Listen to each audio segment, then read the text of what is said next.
2098 cas de violations ont été enregistrés cette année au Congo, selon le rapport annuel du CAD sur la situation des droits humains au Congo.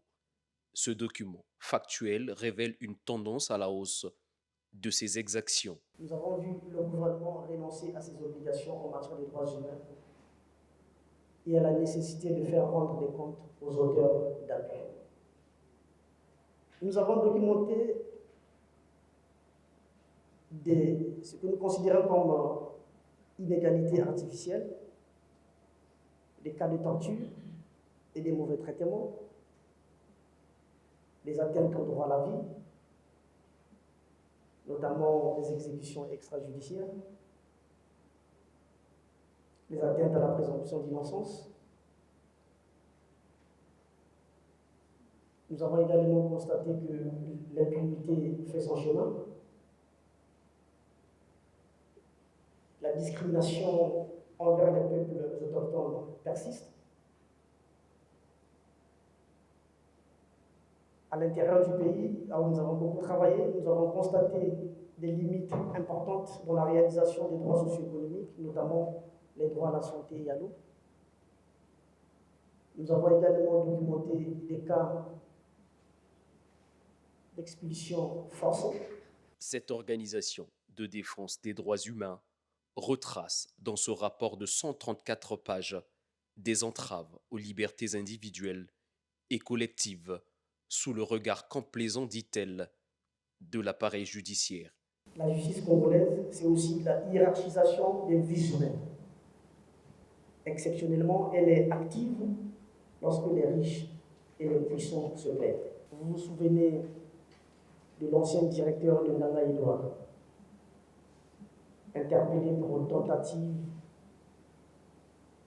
de viol sur une élève.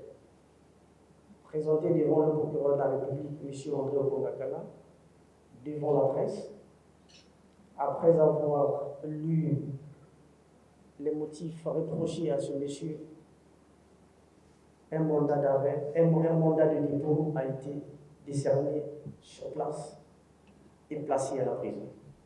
Dans les mêmes circonstances, l'adjoint au maire de Brazzaville, accusé pour les mêmes faits, devant le même procureur, devant la presse, après lecture des charges, il rentre chez lui jusqu'aujourd'hui. Il y a des affaires extrêmement graves qui sont portées aujourd'hui devant les magistrats, qui n'aboutissent pas. Nous avons vu l'affaire Meralis, comment est-ce que la justice congolaise a été très active. C'est ça la justice congolaise. Rendu public ce 7 décembre en prélude à la célébration le 10 décembre prochain de la Journée internationale des droits de l'homme et le 75e anniversaire de la Déclaration universelle des droits de l'homme. Cet état de lieu épingle également la situation des prisons congolaises.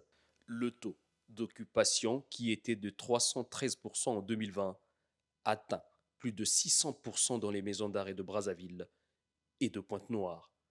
Au moins 23 cas de torture ont été documentés. 4 cas ont entraîné la mort, toujours selon ce rapport annuel. Le CAD recommande ainsi que le gouvernement donne suite à ce rapport.